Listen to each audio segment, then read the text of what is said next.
Hello दोस्तों, आप सभी का स्वागत है एनीमे की इस दुनिया में। तो इस एपिसोड की स्टार्टिंग में हम डेजास की तरफ से स्टोरी देखते हैं। अरे वही डीमन लॉर्ड, जहाँ वो कहती हैं कि इस दुनिया में काफी चीजें हुई लेकिन वो मेरे बस के बाहर थी। मैं हमेशा लड़ती गई और बस लड़ती गई, लेकिन एक दिन सेट्सू ने उसके सामने शांति के लिए हाथ बढ़ाया। उसने कहा कि इस लड़ाई को रोकते हैं और शांति से बैठकर बात करते हैं। इस दौरान उसने मुझे एक ब्रोश भी दिया था और कहा था कि मेरे ऊपर ब्लैक कलर काफी अच्छा लगेगा। जिसके बाद अगले सीन में हम देखते हैं कि कुछ दिनों बाद डेजास सेट्सू को ढूंढने की कोशिश करती है, पर उसे सेट्सू का कोई अता पता नहीं मिलता है। जिस पर व्लेड कहता है कि इंसानों के नेशन डेस्टिनिया को भी नहीं पता कि वो कहां पर चला गया है। तो डेजास सोचती है कि भले ही सेट्सू और मैं दोबारा कभी ना मिले, लेकिन फिर भी मैं हमेशा हमारा प्रॉमिस पूरा करूंगी और शांति बनाए रखूंगी। इंसानों और डीमंस के बीच शांति बनाए रखूंगी। अब इसके कुछ दिनों बाद डेजास और व्लेड उनके सिटी में घूम रहे थे, जहां चारों तरफ खुशी का माहौल था और लोग शांति से अपनी जिंदगी जी रहे थे। और उन्हें खुश और शांत देखकर व्लेड कहता है कि वॉर को खत्म हुए 5 साल हो गए हैं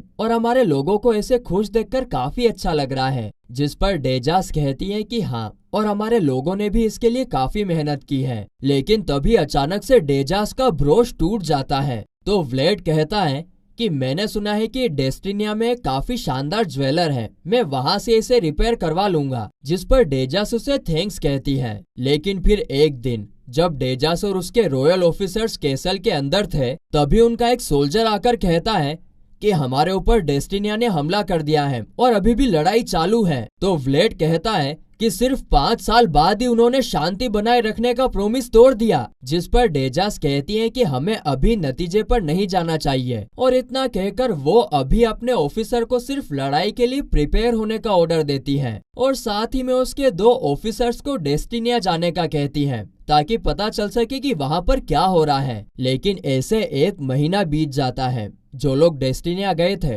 ना ही वो वापस आए थे और ना ही कोई खबर। जिस पर डेजास सोचती है कि अभी तो हम सब कुछ झेल रहे हैं, लेकिन ऐसे हमारा नेशन ज्यादा दिनों तक झेल नहीं पाएगा और फिर शायद मैं सेट्सू से किया हुआ प्रॉमिस भी नहीं निभा पाऊंगी। और तभी वहाँ पर व्लेड आता है और डेजास से कहता है कि टेरन ट्रेडिंग कंपनी से खुद टेरन आपसे मिलने आया है। तो डेजास कहती है कि ठीक है, उसे अंदर आने दो, वैसे भी अभी हम और कुछ नहीं कर सकते। अंदर आने के बाद टेरन डेजास से कहता है कि मैं टेरन ट्रेडिंग कंपनी की पावर का यूज करके डेस्टिनिया के साथ इस वॉर को खत्म करना चाहता हूँ। जिस पर डेजास कहती हैं कि क्या तुम तुम्हारी दौलत का इस्तेमाल करके वॉर खत्म कर पाओगे? तो टेरन कहता है कि हाँ, मेरी कंपनी है इतनी पावरफुल कि जब चाहे इस वॉर को रोक सकती है। और फिर वो डेजास को अपने डील के डॉक्यूमेंट्स देता है, जिसमें लिखा था कि वॉर खत्म करने में मदद के बदले डेजास को उससे शादी करनी होगी। तो डेजास कहती है,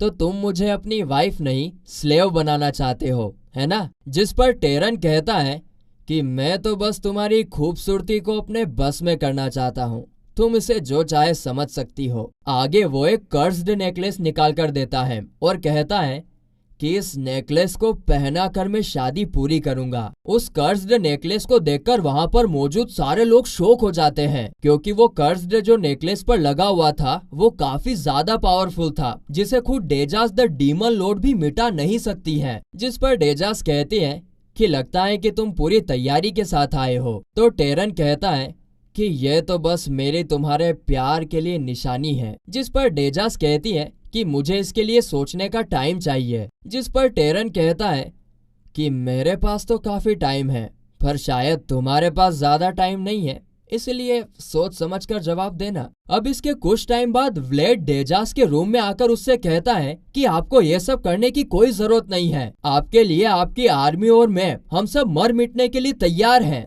जिस पर डेजास कहती है कि हाँ, मुझे पता है और इसीलिए मैं मना नहीं कर सकती। तभी सीन टेरन की तरफ शिफ्ट होता है, जो कि एक आदमी से कहता है कि डेजास को कन्विंस करना काफी ज्यादा आसान था और लगता है कि तुम्हारी साजिश में साथ देना मेरे लिए फायदेमंद रहेगा। अभी डिमोनिक किंगडम हमारा है, पर हमें अपने उन आर्मर मैजिक सोल्जर को वापस बुला लेना चाहिए, इससे पहले कि सच में वॉर शुरू हो जाए। जिस पर वो आदमी कहता है कि इसकी जरूरत नहीं है। तो टेरन कहता है कि ऐसा क्यों, तुम्हें डिमोनिक किंगडम चाहिए था और मुझे डीमन लॉर्ड। जिस पर वो आदमी कहता है कि यही मेरे मास्टर की इच्छा है। अब ये मास्टर बा कौन है और ऐसा क्यों चाहता है वो हमें आगे आने वाले एपिसोड में पता चलेगा। इसके बाद डायरेक्ट हमें शादी का सीन दिखाया जाता है, शुभ लग्नम सावधानम, जहाँ पर काफी सारे नोबल्स और डीमंस आए हुए थे, यानी कि सारे डीमंस। तभी हॉल का दरवाजा खुलता है और डेजास व्हाइट ड्रेस पहनकर ब्राइड बनकर आती है। वो व्हाइट ड्रेस टेरन को काफी खूबसूरत लगती है। जिसके बाद प्रीस्ट उन्हें शादी के लिए वाव करने को बोलता है। तो टेरन कहता है कि मैं और डीमन लॉर्ड डेजास आज मास्टर सर्वेंट बनने का वाव करते हैं और टेरन ट्रेडिंग कंपनी अपनी पावर से इस दुनिया पर शांति बनाए रखने का प्रॉमिस करती है। और फिर टेरन डेजास को वो नेकलेस पहनाने के लिए बाहर निकालता है, जिस पर डेजास पहले तो काफी ज्यादा हिचकिचाती है कि यार ये मैं क्या कर रही हूँ, लेकिन फिर इंसानों और डीमंस के बीच शांति के बारे में सोचकर वो नेकलेस पहनने के लिए आगे बढ़ती है। यहाँ पर वो सोच रही थी कि काश मैं स्लेव बनने से पहले एक आखिरी बार सेट्सू को देख पाती। तभी वहाँ पर काफी बड़ा धमाका होता है।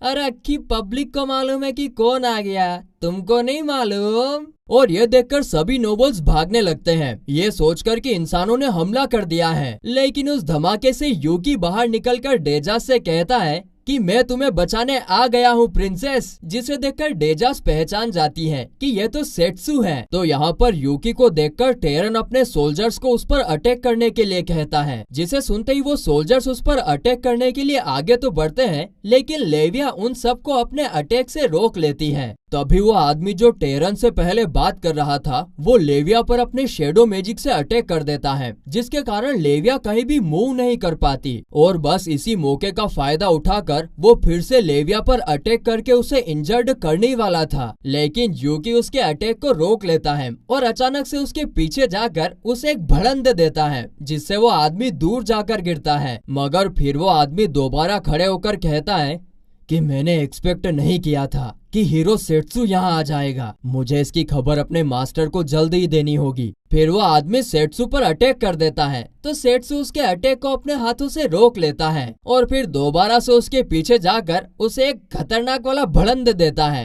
तो वो फिर से दूर जाकर गिरता है। अब 2-3 भड़ंड खाकर वो आदमी कहता है कि मैं तुमसे फिर कभी लड़ूंगा, लेकिन अभी मास्टर को रिपोर्ट देना ज्यादा जरूरी है। और इतना कहकर वो आदमी वहाँ से दीवार तोड़कर चला जाता है। और तभी डेजास आकर यूकी को कसकर गले लगा लेती है और कहती है कि मैंने तुम्हें काफी मिस किया और तुम मुझे छोड़कर कहाँ चले गए थे। जिस पर यूकी कहता है कि ये तो काफी लंबी स्टोरी है, पर मुझे खुशी है कि तुम सही सलामत हो। इसके बाद जब यूकी टेरन के उन आदमियों के ऊपर से कपड़ा हटाता है तो वो गायब हो जाता है और डेजास कहती है कि ये कर्स एनर्जी से बने हुए सोल्जर्स हैं। जिस पर यूकी कहता है कि अगर ये कर्स एनर्जी है तो जरूर इसके पीछे टोमा होगा, क्योंकि सिर्फ वही ऐसा कर सकता है। जिस पर डेजास कहती है कि अगर ऐसी बात है तो डीमन लॉर्ड के नाते मैं तुम्हारी मदद करूंगी। जिस पर यूकी कहता है तो ठीक है, मैं यहाँ का काम तुम्हारे ऊपर छोड़ता हूँ और मैं रेगुलस से मिलने जाता हूँ। जिस पर डेजास कहती है कि हाँ, बीस्टमैन के किंग रेगुलस से मदद मांगना हमारे लिए फायदेमंद रहेगा। उतने में ही वहाँ पर रूरी और व्लेड भी आ जाते हैं और रूरी यूकी से पूछती है कि क्या सब ठीक रहा। जिस पर यूकी कहता है कि हाँ, मैंने सब संभाल लिया। और फिर रूरी अपने बैग से ब्रोश वाले बॉक्स को निकालकर यूकी को देती है और कहती है कि यह तुम्हें अपने हाथों से देना चाहिए। तो यूकी उस ब्रोश को निकालकर डेजास को पहना देता है, जिससे डेजास काफी खुश होती है और सोचती है कि फिर से सेट्सू ने मुझे जीने का असली मतलब सिखाई दिया है। इसके बाद यूकी लेविया के साथ जाने के लिए निकल रहा था, तो डेजास कहती है कि मैं भी तुम्हारे साथ तो जाना चाहती हूँ, लेकिन अभी मैं अपनी जिम्मेदारी नहीं छोड़ सकती। तो यूकी उसके सर पर हाथ फेरते हुए कहता है कि हाँ, एक बार सब सही हो जाए तो तुम जहाँ बोलोगी मैं वहाँ तुम्हें लेकर चलूंगा। तो व्लेड कहता है कि भले ही बाद में सब सही हो जाए, लेकिन इसका मतलब ये तो नहीं कि डीमन लॉर्ड अपना काम छोड़कर कहीं पर भी जा सकती है। तो लेविया कहती है कि तुम हमेशा कबाब में हड्डी क्यों बनते हो भाई, हमेशा डेजास पर काम का दबाव डालते रहते हो।